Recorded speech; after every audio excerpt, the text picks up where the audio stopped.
Greetings, everyone. Welcome back to another episode of Human Resources and History. This podcast aims to offer insights from 7,000 years of human history to help modern human resource practices. I am your host, Makoto, a data scientist and journalist. Hello, everyone. I'm Jin, your co-host. I am an HR professional and I love history. All right, Jin. So we discussed last time Mulan, right? Yeah, you promised that you're going to watch it. You know how busy I am, right? I am busy watching football games because there's a Euro competition going on right now. So you promised last time and then you didn't watch Mulan. When I miss it this year, the next time I can watch is 2028. Yeah, but you can probably record it and watch it later. No, what's the point of watching football games? You don't record the baseball game and watch it later, right? Baseball, no, you don't record baseball game. It's important to know, like, in real time. We are on the same page. Anyway, you love football, I love baseball. But it's not an excuse that you didn't watch Mulan. But anyway, it's fine because it's not really at the top of your list right now. Meaning that it's not your priority to watch Mulan, right? And that's totally fine, right? Is it? Okay. Yeah, we all have different priorities. So, this is kind of related to what we're going to talk about today.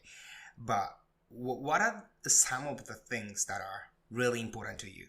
Next to watching football? Yeah. And then what else? It's probably watching puppy videos.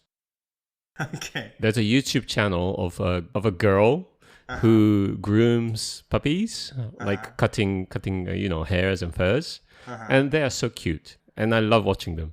Okay. Well, it's understandable, but my question here is, can you give up on watching football games for watching this puppy videos if you had to choose? What? No, it's difficult. It is difficult. They are both my life. Okay. Without exaggeration. They are my life. I can't choose. Well, yeah. I get that. And but making tough choices is part of life, right? And it's definitely part of the business world, right? So, our podcast and blog concept is to extract insights for business and human resources. So, the tough choices is everywhere in our life and a business world as well. And then, but we still sometimes have to make sacrifices to reach something bigger, like a bigger goal, right? Today, we're going to talk about a leader who did that. Okay. Who? This guy, he wasn't really far from where Mulan lived. So, China? Well, if you listen to the previous episode, there's some debate about whether she was from China or Mongolia, right? Oh, yeah. We know that she lived in China, although she might be from the tribes from Mongolia. But anyway, the country we're gonna talk about, or the leader used to live, is this big and powerful country, India. Okay. Right. So we're gonna talk about India today. It's the first time talking about India for us, right? I wonder we mentioned a little bit about India in the first, second episode. Alexander the Great. Oh yeah, Alexander the Great as well. Because he went till India, right? Yeah, but he, just touched a little bit, but he had to go back. Yeah. But also, I think we mentioned India in the context of the Industrial Revolution because, the British government and people had to deal with India. Oh, okay. But yeah, we talked about India and several times, but it was not a main topic. Today, we're going to talk about India as a main topic. Okay. And do you know a little bit about Indian history? So I guess my knowledge about Indian history is somewhat limited. But what I know is that Buddhism was born in India. And although currently the major religion in India is not Buddhism, but Hinduism. Yes. But yeah, I don't know what happened exactly, why the major religion changed, and yeah. Yeah, we're gonna talk about a bit. Okay. That point. But yeah, India actually has an incredible history with many dynasties, as you can probably imagine, like the Mauryas, the Kushans, and the Guptas. Maybe you might have heard of them. But the story we're gonna explore today is from the Mughal Empire. Okay. Do you know Mughal Yeah, Empire? Have you heard of it. Yeah. Yeah. So by the way, Mughal, the word Mughal comes from Mongol. Oh, so are they Mongolians? Not really. But then it seems that people in India back then thought everyone who came from the north was a Mongolia. Really? But yeah, the Mughal Empire, we're gonna talk about that. And then the leader who led the Mughal Empire is Akbar the Great. Akbar.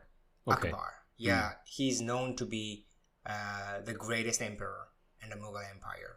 Akbar sounds like a Muslim name, no? He was a Muslim. He was Muslim. Okay. Yeah, he was Muslim. So we're gonna talk about Akbar's story. Right? Okay. But then before that, let's set the scene with a little overview about the historical context. Basically, in the beginning, the India was neither Islam nor Hinduism. It was not the first major religions. So way back in the day, it was all about the Vedas. So the Vedas were their main religion. Okay. Vedas. Yeah. Yes. So let me explain a little bit. So it's around the 20th century BCE, and the Aryan people are migrating to Punjab, which is the present day northern India, and they bring this religious text, the Vedas, and that kicks off the Vedic period. So it's like Vedas was like a Bible. It's kind of it's like a collection of ancient hymns, right? And then the Vedas mean knowledge or wisdom in Sanskrit. Okay. Right. So these are used in rituals, and these hymns celebrate a diverse group of gods, and some represent natural forces like fire, sun, and storms, and others kind of embody concepts like friendship, justice, and even speech itself. Oh, okay. Right. So this is a brief summary of Vedas. Okay. So Aryan people brought Vedas from Central Asia to India, the northern part of India. Exactly. That's what they did. And then fast forward a bit, Buddhism starts. Right? They gained traction with powerful dynasties like the Mauryas and the Kushans. So yes, during that time, the Buddhism was born. And then the Gupta Empire came, and Hinduism takes center stage. Oh, okay. Everything happened so fast. I'm not following a change of religions. Yeah, so started with the Vedas, and then Buddhism and Hinduism. So this is the most important part, right? So anyway, we're not gonna a deep dive into the religious discussion in this episode, especially before Islam, right? So the Hinduism, during the Gupta empires, evolved, and it became the major religion of India. Okay. Right, and meanwhile, over in Eurasia, Islam's influence is growing. And in 1206, the Delhi Sultanate is established by the Turks, and Islam becomes a state religion. So the Vedas, Buddhism, Hinduism, and Islam. 1206. So is that the time when the Ottoman Empire was already there, or? Ottoman Empire was born in 1299. Okay. So before that. Before that. But of course, the Islam was born way earlier than that. It's 610. So Islam has been there for a while, and it came to India finally in 1206, right? And this sultanate ruled for over 300 years, right? So it lasted quite long. Yeah. But then another empire emerges from Central Asia and conquers India. And that marked the end of the Delhi Sultanate. Okay. Right? So that empire, probably you guessed, that's the Mughal Empire. Wait, so Mughal Empire came to India when there was a Delhi Sultanate. Yes. And yes. the Delhi Sultanate was already Muslim. Yes, exactly. Yeah, so the Muslim was already there. I mean, Islam was already there. Yeah. Yeah, but then, this another empire came, which is the Mughal Empire. Okay. By the way, India, now they are Hindu country, right? Yeah. I mean, the majority of people are Hindus. Yeah. But still, Muslims are minority, but still represent more than 10% of the country. Wait, really? I thought it's just overly populated with Hindu people. They are obviously the majority, but I think it's around 14% of them are Muslims.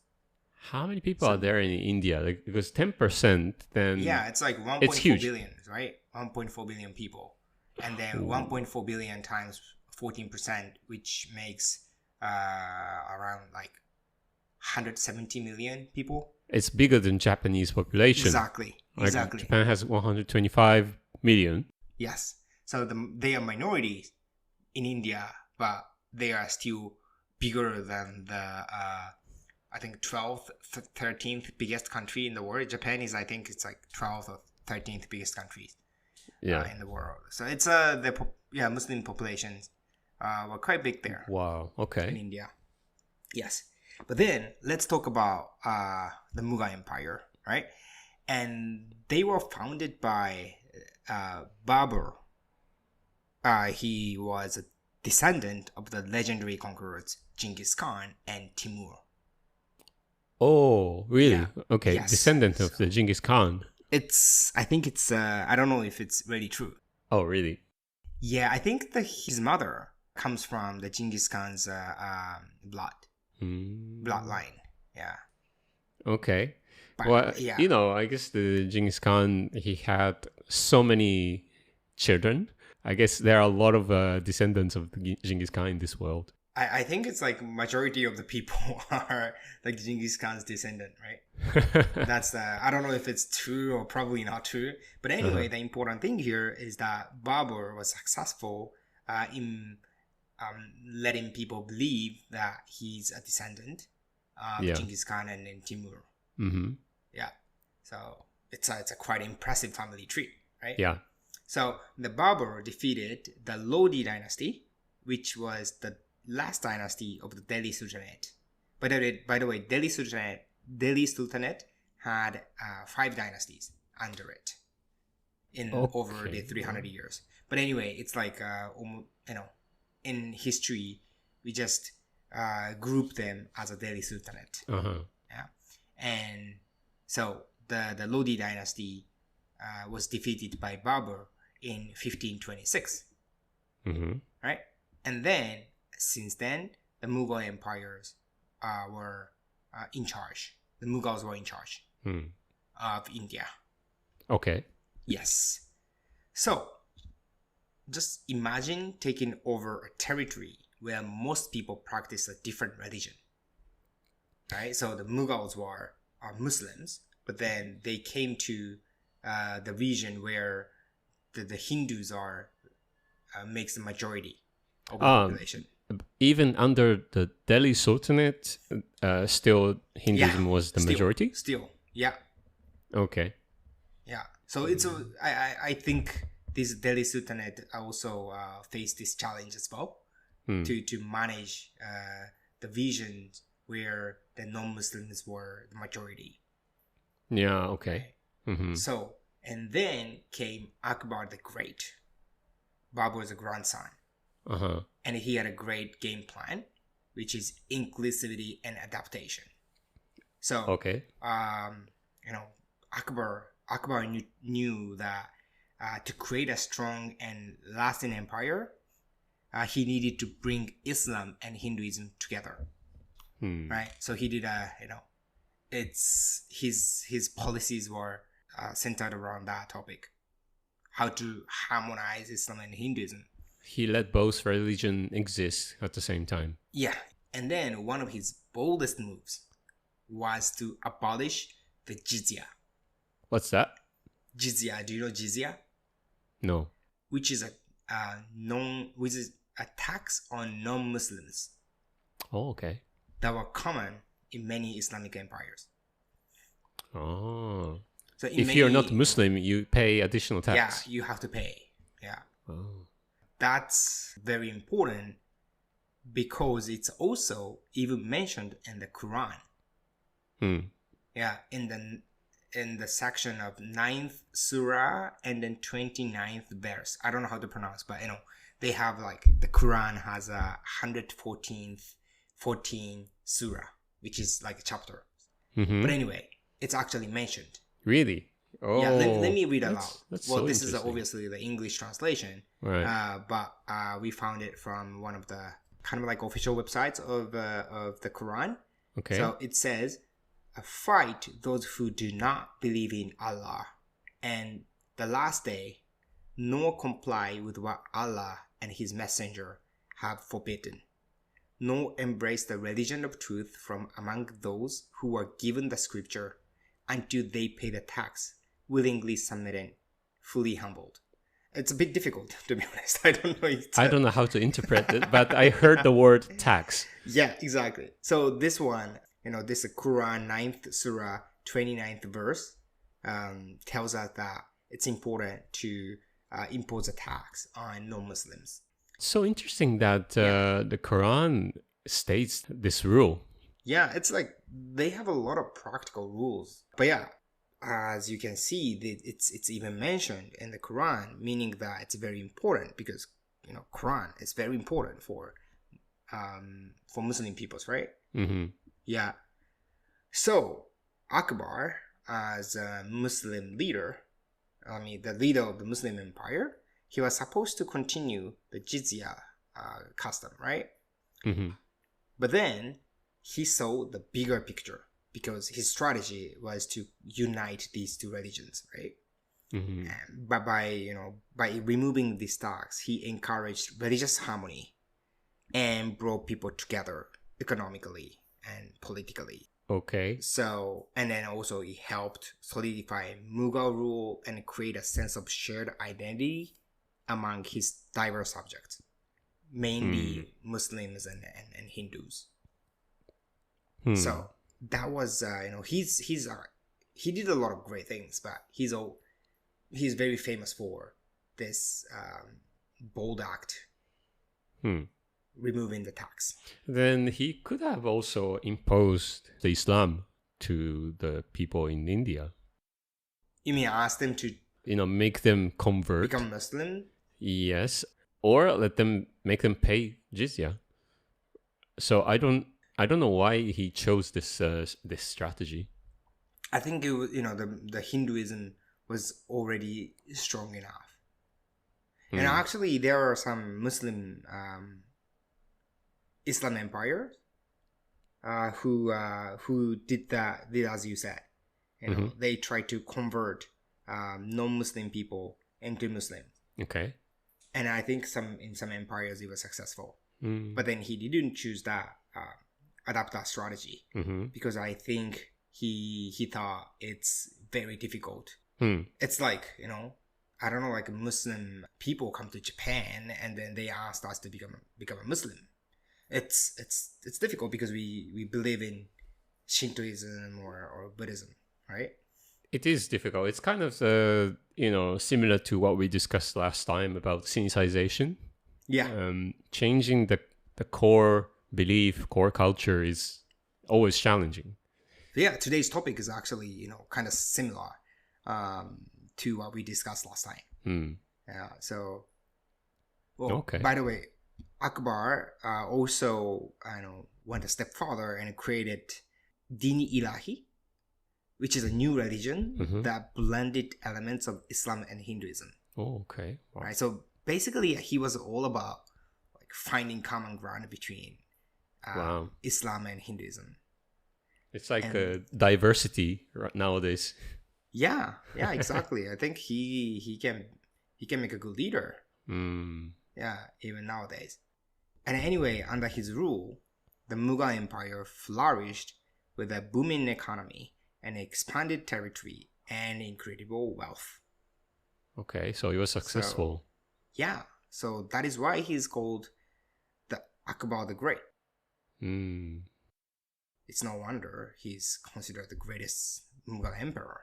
I don't know if I can give up on watching football for watching puppy videos, right? Because they're both important for me. And if I lived in the 15th century India, I would love to ask Akbar, like, hey, Mr. Akbar, can you give me some advice on how to give up on watching football for puppy videos? Yeah, I'm sure he's very, very interested in that, issue, and it takes a lot of time for you to give you advice. Wouldn't he just say, just turn off the internet or something? Well, probably he would just ignore. I think his problem was a little bit more difficult. All right. Anyway, as amazing as Akbar was, even the mightiest empires go through ups and downs, right? And after Akbar's death, things got complicated. And his successors had a tough act to follow, and that delicate balance Akbar created, it started to crumble. Right? And Aurangzeb, he's another emperor. He was Akbar's great grandson. Okay. He took the throne in 1658, and he took a very, very different approach than Akbar. Oh, okay. So Aurangzeb was a devout Muslim, and he decided to bring back the jizya, which was the tax on non-Muslims, right? And that Akbar had abolished. So remember how Akbar focused on uniting people, and Aurangzeb not so much. And he was constantly waging war against non-Muslims. Oh, that's bad. Yeah, and this really alienated a lot of people, especially some powerful groups like the Rajput, who had been loyal allies to the Mughals. So basically, he was a very serious Muslim, and he believed that he needed to bring back the jizya. He did it, and then it didn't really work it out. So not only reinstated the jizya, he also provoked a lot of hatred feelings among towards the Hindu people. And revolts started popping up all over the empire. People were fed up, and the Mughals' grip on power began to weaken.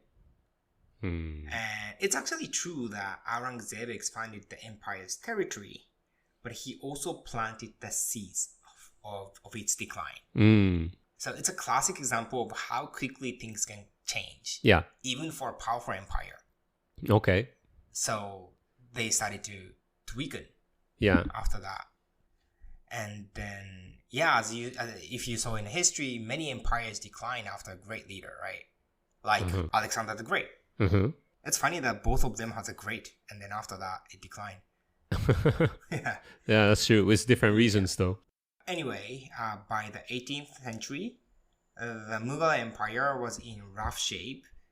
It's like that old saying, what goes up must come down. And internal conflicts, external pressures, it all started to catch up with them. Yeah. And this once massive empire, stretching all the way from modern-day Afghanistan to Bangladesh, began to break apart into smaller, weaker states. Yeah. Wow. And then the British East India Company came to India, and they swooped in, taking advantage of the situation, and ultimately, it all culminated in the Sepoy Mutiny of 1857, which was the major turning point that marked the end of the Mughal Empire. So actually, after Aurangzeb, still Mughal Empire lasted a little bit more than 100 years, but actually already the empire was in decline. I guess integrating a new territory where completely different people live, it's always challenging, right? Of course, the administrative perspective, it's challenging, and also culturally integrating those people are always difficult. And I guess Akbar tried to harmonize, try to be as tolerant as possible by removing jizya and letting the diversity exist. But then Aurangzeb, why did he do such a thing? Like, he basically put the entire population on the other side of his political view, and of course people will hate him. Well, but he was a devout Muslim, and then jizya is mentioned in the Quran. Yeah. Okay. Yeah. Quran is very important for the Muslim people. That's what you believe in. Yeah. That's what God tell him. Right? Yeah, it's not something that you can flexibly change. It's difficult. Yeah, but Akbar did. But for Aurangzeb, he couldn't do it. But actually there was possibly another reason for Aurangzeb to do that. But then we're gonna talk about it next week. Can I guess? Is it by imposing jizya, he wanted to collect money for the next war to expand the territories? Possibly. I don't know. I cannot say no or yes or no. But I don't think you are that far. Okay. Oh. Yeah. Okay. Anyway, then. Yeah. So let's talk about it next week in 2 weeks. Because we used to talk about history and also the HR insights at once, right? So the episode gets really longer, but also we had to give up on explaining a little bit more in depth about history, right? Yeah. So this time, probably from now on, we're gonna split our episodes into two. Probably not. Sometimes if you can put it into one, we're gonna do that. Yeah. But this time, we talk about the history in the first episode, and the next episode we're gonna talk about the insights we can get from the historical event, and then we're gonna think about how we can apply to the modern day HR. Yeah, sounds like a good idea. The important thing is that you have to listen to both. That's right. Yeah, I'll be interested to know how our listeners would think about these structures. Well, then now it's time to, I guess, wrap up today's session. Yes. Right. So let's wait for the next episode to hear about the HR insights. Thank you very much, everyone. And then please listen to the next episode, and see you until then.